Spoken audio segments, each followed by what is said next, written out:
Assalamu alaikum, peace be upon you all. This is your host, Aminah Ahmed, and you're watching Muslim Network TV. Welcome back to another episode of NextGen, where we speak with young community members, young change makers of our generation. You're all watching us on Galaxy 19 satellite, MuslimNetwork.tv, Amazon Fire TV, Roku, and Apple TV as well.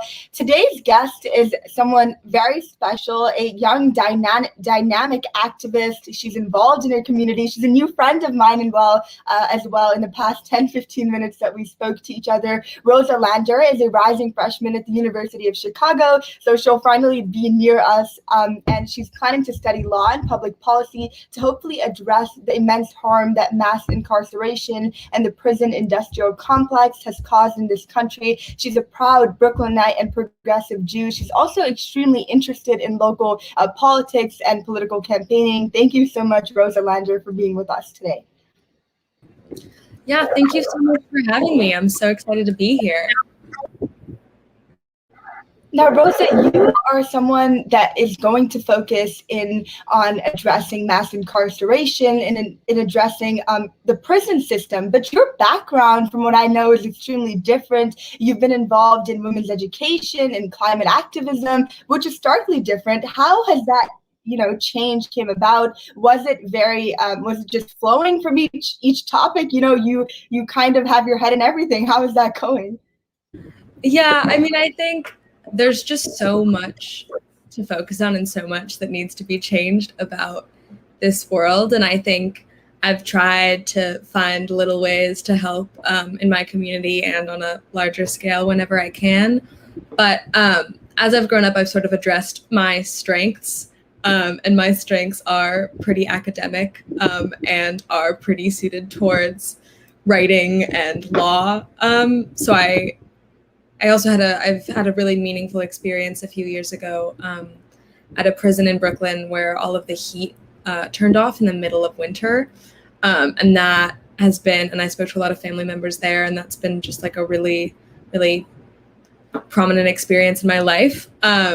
So I think a combination of more recent experiences and also just a serious sort of assessment of what I feel my strengths are best suited for has led me to this goal. I think also, I wouldn't say that what I want to focus on or study is really going to stop my caring about any of these other issues. I am a big believer in that trying to fix everything is really overwhelming, and you should find little things that you can do in all of these areas. And you don't have to pick one in the same way that other people might expect you to, but that, little things you can do here and there are always going to help.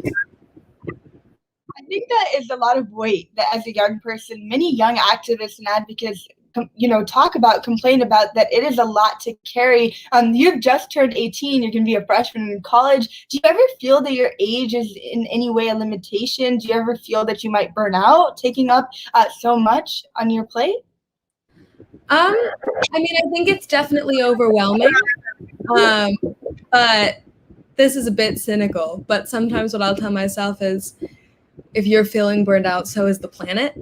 And I think that the fact of the matter is that there is just, again, there's so much work that needs to be done. And I think what I have tried to learn to do is, instead of getting overwhelmed by the massive nature of the issues with this world, is to focus on small tasks that I can actually get done. And I think that, a lot of times even that can sound scary, and it's hard to get involved in a lot of things. But I feel like whenever I get overwhelmed, I look for a small task I can do. Something I found over COVID is that when I got really overwhelmed by, COVID scares and the weight of, just the horribleness of the pandemic, I would try to go to a community fridge and clean it or put a little food in it or, something like that. And I think that takes, for me, it takes 10 minutes because it's right there. But little things like that have really, really helped me in sort of taking a step back from being so absorbed by the impending huge nature of all of the world's issues, because it's too much. I focus on the small ones.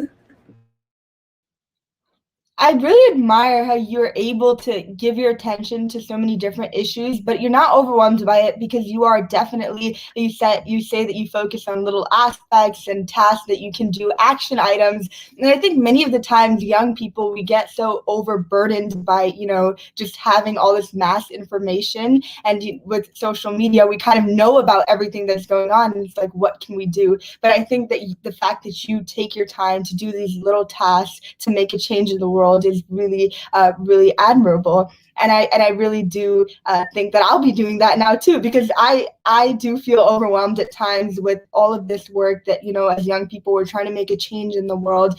And talking about change, your father, he just had a great victory yesterday. Congratulations to you and your family. Thank you. At the end of the day, politics is something that it is the whole entire family is involved. I know this because my dad is going to be running for office as well. He's going to be running for Congress in Illinois District 8. And I know that it's not just the individual, it is the whole family that has to be involved. How have you been able to help your dad in his campaign to get him to where he's at right now? Yeah, sorry if there's a jackhammer noise. Like I've said, this is a thing that I really resonate with. Politics is never about a candidate, it's about a collective. And I think that both in an emotional, familial sense in supporting my dad, but also, just trying to be a part of a group. Politics is really stressful. Running an election is really stressful.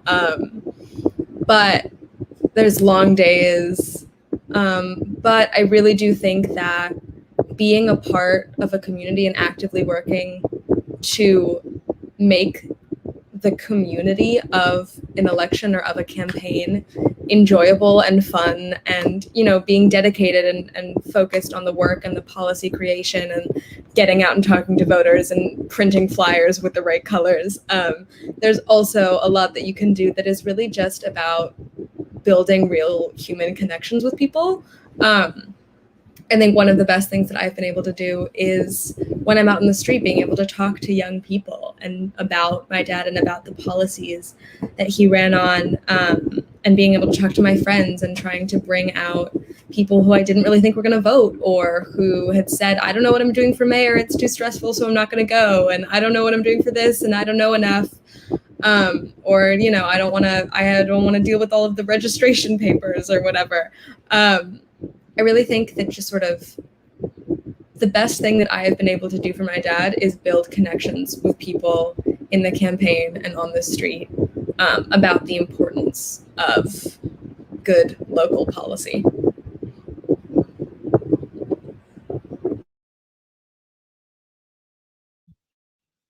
Rosa, I think that you just to connect with other young people is so beautiful, and that is definitely you're an asset to your dad's campaign, and your family and your dad. I'm sure they're all so proud of you for what you've been able to accomplish so far, and not just with your dad's campaign. Aside from that and all the activism and all that you're passionate about, you seem like such a go-getter.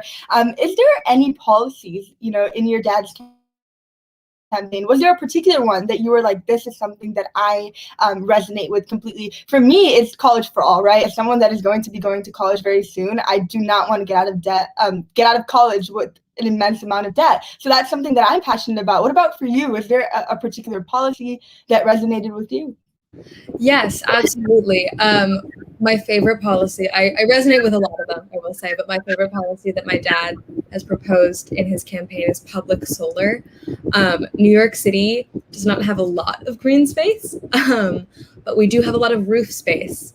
And there is basically, my dad proposed this idea to have the city pay a little rent to install solar panels on people's roofs that would then connect to the electricity grid of New York City, making the city as a whole more sustainable, and also helping out families in a way that helps the environment at the same time. And that just felt really important to me. I think there's a sense that green energy and things like solar panels and wind farms need a lot of space, need wide open, fields, and also are, can only be owned by the uber wealthy who can afford to pay for their own solar panels and things like that. And I think the idea of making green energy a thing that all of the city or a lot of the city is involved in would be really wonderful. Yeah. I think you and your dad are an epic combination. Both of you are extremely passionate, and like I said before, you both are go-getters, and this is phenomenal. And Rosa will be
Welcome back to NextGen. I'm here with Rosa Lander, speaking on her activism, her advocacy work, as well as her dad's great victory yesterday. Rosa, tell us about your future in activism. What do you want to do to address mass incarceration now that you've acknowledged that it is a large issue in our country, or have you already started addressing it? Tell us about that. Yeah, I mean, I am a big advocate for restorative justice. I think that the way that our justice system functions is unfair and produces racist and systemically inequitable outcomes and sentences. I think that, I personally believe that prison and exclusion from society is not, without ample supports, is not the way to actually prevent harm in our society. And I think that approaching the law and approaching what it means to be a member of this society differently is really important. We, as a country, for so long have treated people who are struggling and who, need supports and help to come back and be, beneficial members, or not beneficial members, but be a part of society in a way that's beneficial to all people. We have, instead of providing them that help, thrown them to the side and then decided to make a ton of rich people a lot of money off of their pain. And that is really wrong. I think that, we have, I'm a big advocate for restorative justice. And I also think that, you really need to address the prison industrial complex, because as long as imprisoning people is an industry and is making people money, it is not actually going to be for the benefit of everyone's safety or everyone's well-being. And I think that until we can detach punishment and prison from making money, we're not going to be able to really get anywhere. Because, yeah, if our method of crime prevention is doing something after the crime occurs, that's not really prevention by any means. Yeah, I mean, there's so much to do.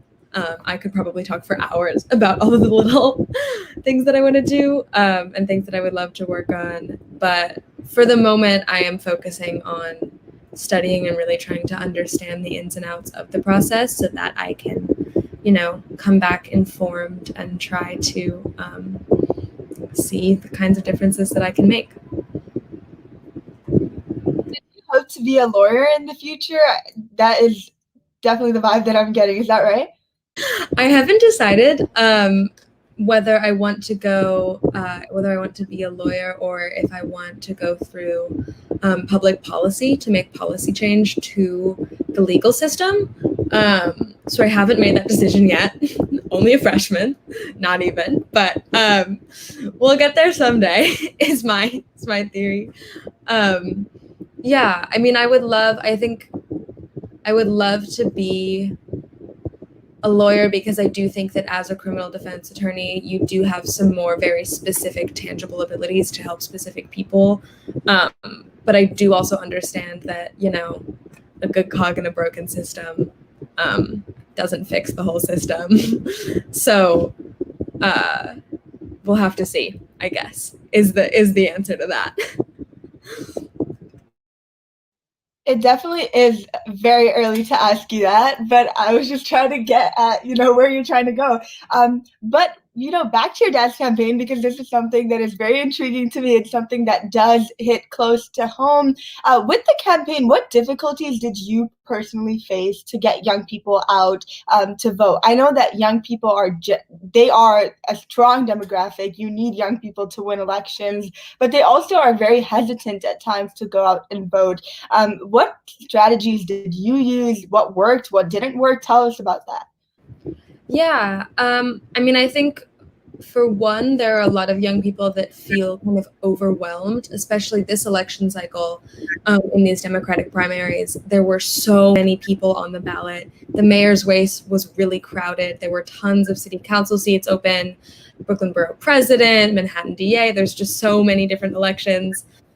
And because it was ranked choice voting, it wasn't just pick one, it was rank 5. And I think, especially if you've never done it before, the whole experience can be really overwhelming. So the best thing that I really found was for people who weren't, really down to talk for all that long, I would just have sort of short conversations about the importance of local elections and local policy. I think people don't always realize that their lives are more governed by local politicians than they are by the president. And I think that is a really fundamental thing, that if a young person understands, they're going to be more interested in figuring out all of the various confusing names and numbers involved with this year's ballot. But I also think condescending information. I think straight up, like, here's who is running, here's what their policies are, simple, no sugarcoating, no whatever. But also not treating people like, oh, you're so ridiculous that you don't know who's running in your district. I think that there's a healthy balance between that I have a lot of friends who made up little worksheets for the districts that they were campaigning in about all of the candidates. Really simple graphics. And there was a website called Oath, I think, that some Instagram data man who has been doing a lot of stuff since the presidential election made, that had all of the candidates with short, simple bios and stuff like that. I would say the best thing that I've been able to do is simple, non-condescending information, as well as just sort of saying, it's important to vote, you should do it. Yeah, but that's what I would say, information. And it seems that, as well as information, the accessibility to information is so important. And with young people, we want things to be very easy to get, and we want it to just be laid out for us. And the fact that you were able to do that along with other people in your dad's campaign, and in the mayor and the comptroller, all of that is amazing. I want to ask one last question before we do have to wrap up. What is one main lesson that you felt that you learned in this campaign that you could share with other young people who too hope to get politically involved, who might be afraid, hesitant, who might not even know where to start? What is your advice for them based on that experience? My advice is that almost everyone involved if you find a political campaign and you're doing some research and there are policies that you like, and you go and you try to volunteer for that campaign, the likelihood that those people are going to be such good friends and wonderful people, and you're really going to feel like you can connect with them on this different, really moral level is so high. I interacted with just so many wonderful people.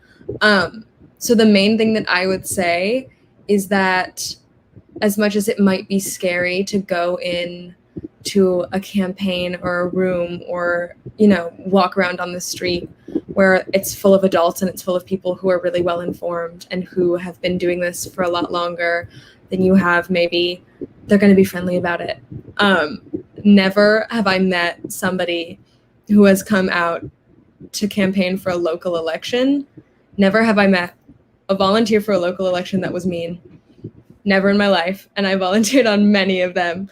I just think people are going to respect that you're trying to make a difference and that you're trying to get involved. And that is something to be very proud of.